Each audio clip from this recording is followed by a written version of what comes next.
নমস্কাৰ, মই আলেপ। পলকতে চাওঁ আহক কেইবাটাও গুৰুত্বপূৰ্ণ খবৰ। প্ৰথমটো খবৰ, দিল্লীৰ বিস্ফোৰণ সন্দৰ্ভত ন তথ্য পোহৰলৈ। দিল্লীৰ ভয়ংকৰ বিস্ফোৰণত 3 ঘণ্টা পূৰ্বে ৰখাই থৈছিল বাহনখন। গাড়ীখনত থকা উমৰ মহম্মদ ফৰিদাবাদৰ মডিউলৰ লগত জড়িত থকাৰ সন্দেহ। সবিস্তাৰে চাওঁ আহক। দিল্লীৰ বিস্ফোৰণ সন্দৰ্ভত ন তথ্য পোহৰলৈ আহিছে। দিল্লী বিস্ফোৰণৰ আত্মঘাতী আক্ৰমণক সন্দেহ কৰিছে NIA। গাড়ীখনত থকা উমৰ মহম্মদ ফৰিদাবাদ মডিউলৰ লগত জড়িত থকাৰ সন্দেহ। DNA পৰীক্ষাৰ পাছতে পোহৰলৈ আহিব প্ৰকৃত তথ্য। সন্দেহযুক্ত ডক্টৰ উমৰ মহম্মদৰ মাতৃ আৰু ভাতৃক আটক কৰিছে দিল্লী আৰক্ষীয়ে।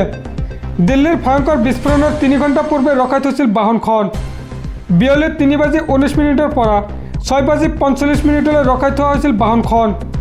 দিল্লীৰ 100ৰো অধিক CCTV কেমেৰাত ভিজুৱেল সংগ্ৰহ কৰিছে আৰক্ষীয়ে। দিল্লীৰ লালকিল্লাৰ সমীপৰ বিস্ফোৰণৰ নিহতৰ সংখ্যা বৃদ্ধি পাইছে দিনে দিনে। 9 জনলৈ বৃদ্ধি পালে ভয়ংকৰ বিস্ফোৰণটোত নিহত হোৱা লোকৰ সংখ্যা। পৰৱৰ্তী খবৰ, দিল্লীৰ ভয়ংকৰ বোমা বিস্ফোৰণক লৈ প্ৰধানমন্ত্ৰী নৰেন্দ্ৰ মোদীৰ স্পষ্ট বাৰ্তা। সকলো দোষীক অতি শীঘ্ৰে গ্ৰেপ্তাৰ কৰা হ'ব। কোনেও এই ঘটনাৰ পৰা ৰেহাই নাপাব। কালি নিশাৰ পৰা ইতিমধ্যে চলি আছে তদন্ত প্ৰক্ৰিয়া। সবিস্তাৰে চাওঁ আহক। ৰেহাই দিয়া নহ'ব কোনো দোষীক। প্ৰতিটো তথ্য মুহূৰ্তত লৈ আলোচনা কৰিছোঁ। আমাৰ সংস্থাসমূহে বিচাৰি উলিয়াব এই ষড়যন্ত্ৰ কোন আছে। কালি নিশাৰ পৰা তদন্ত প্ৰক্ৰিয়া চলি আছে। ঘটনাৰে জড়িত কোনো দোষী সাৰি যাব নোৱাৰিব। প্ৰতিগৰাকী মৃতকে ন্যায় পাব লাগিব। সকলো দিশ নজৰত ৰখা হৈছে বৰ্তমান। কালি সন্ধিয়াৰ ভয়ংকৰ ঘটনাই সকলো ব্যথিত কৰিছে। দুৰ্ভগীয়া পৰিয়ালকেইটাৰ সৈতে সমগ্ৰ দেশ আছে। উৰে নিশা মই তদন্তকাৰী সংস্থাৰ সৈতে বাৰ্তালাপ কৰিছোঁ। মোৰ হৃদয় বিষাদেৰে ভৰি আছে।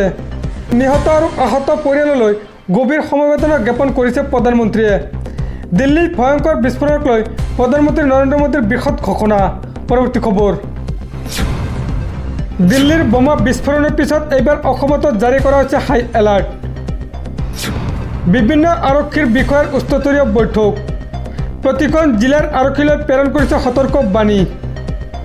ৰেলৱে ষ্টেচন, বিমানবন্দৰত নিৰাপত্তাৰক্ষীৰ বৃদ্ধি। সবিস্তাৰে চাওঁ আহক। দিল্লীৰ বিস্ফোৰণৰ পিছত অসমতো হাই এলাৰ্ট জাৰি। আক্ৰমণৰ আকাংক্ষাত আৰক্ষী বিষয়াৰ উচ্চস্তৰীয় বৈঠক। প্ৰতিখন জিলা আৰক্ষীলৈ প্ৰেৰণ কৰিছে সতৰ্কবাণী। ভাৰ্চুৱেল যোগে আৰক্ষী অধীক্ষকসকলৰ সৈতে বৈঠক। সকলোকে হাই এলাৰ্ট হৈ থাকিবলৈ নিৰ্দেশ দিছে বৈঠকত। ৰেলৱে ষ্টেচন, বিমানবন্দৰত নিৰাপত্তাৰক্ষী বৃদ্ধি। সীমান্তৱৰ্তী অঞ্চলতো নিৰাপত্তাৰক্ষী বৃদ্ধিৰ নিৰ্দেশনা। দিল্লীৰ বিস্ফোৰণৰ পিছত অসমতো এইবাৰ জাৰি কৰা হৈছে হাই এলাৰ্ট। আক্ৰমণৰ আকাংক্ষাত আৰক্ষী বিষয়াৰ উচ্চস্তৰীয় বৈঠক। প্ৰতিখন জিলাৰ আৰক্ষীলৈ প্ৰেৰণ কৰিছে সতৰ্কবাণী। ভাৰ্চুৱেল যোগে আৰক্ষী অধীক্ষকসকলৰ সৈতে অনুষ্ঠিত কৰা হৈছে বৈঠক। পৰৱৰ্তী খবৰ, দিল্লীৰ কাণ্ডৰে কানেকশ্যন খাইছে চিকিৎসকৰ নাম। ঘটনা সংঘটিত কৰা I-20 বাহন ঘটনাস্থলীলৈ চলাই আনিছিল ডক্টৰ উমৰে। 3 ঘণ্টাৰ পূৰ্বে ৰচিছিল ব্লু প্ৰিণ্ট। এই ঘটনাৰ সৈতে জড়িত আছে আৰু কেইবাটাও চিকিৎসক। সবিশেষ চাওঁ আহক। দিল্লীৰ কাণ্ডৰে কানেকশ্যন খাইছে চিকিৎসকৰ নাম। ঘটনা সংঘটিত কৰা I-20 বাহনৰ ঘটনাস্থলীলৈ চলাই আনিছিল ডক্টৰ উমৰে। দিল্লীৰ ঘটনাৰে জড়িত সন্দেহ ডক্টৰ উমৰ নবীক।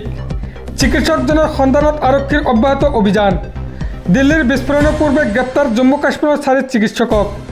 ডক্টৰ মুজাম্মিল শাকিল, আদিল আহমেদ ৰাথেৰ, চিকিৎসক মইনুদ্দিন সৈয়দ, শাহিন শ্বাহিদক গ্ৰেপ্তাৰ। দিল্লীৰ বিস্ফোৰণৰ সৈতে কানেকশ্যন চিকিৎসক কেইজনৰ।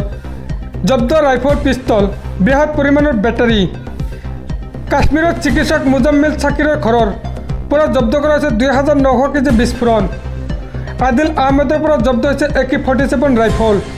ডক্টৰ শাহিন শ্বাহিদৰ বাহনৰ পৰা জব্দ হৈছে ৰাইফল আৰু জীৱন্ত কাৰ্টিজ। পৰৱৰ্তী খবৰ, উচ্ছেদ চলা অঞ্চলৰ ভোটাৰ তালিকাৰ পৰা নাম কটা যাব উচ্ছেদিতৰ। এইবাৰ উচ্ছেদ মানে উচ্ছেদিতৰ সেই অঞ্চলৰ ভোটাৰ তালিকাত আৰু নাম নাথাকে। এই ডাঙৰ মন্তব্য মুখ্যমন্ত্ৰী ডক্টৰ হিমন্ত বিশ্ব শৰ্মাৰ। সবিস্তাৰে চাওঁ আহক। উচ্ছেদ চলা অঞ্চলৰ ভোটাৰ তালিকাৰ পৰা নাম কটা যাব উচ্ছেদিতৰ। এই ডাঙৰ এলান মুখ্যমন্ত্ৰী ডক্টৰ হিমন্ত বিশ্ব শৰ্মাৰ। বেদখলকাৰীৰ মূল উদ্দেশ্য আছিল উজনি আৰু উত্তৰ পাৰ দখল কৰা।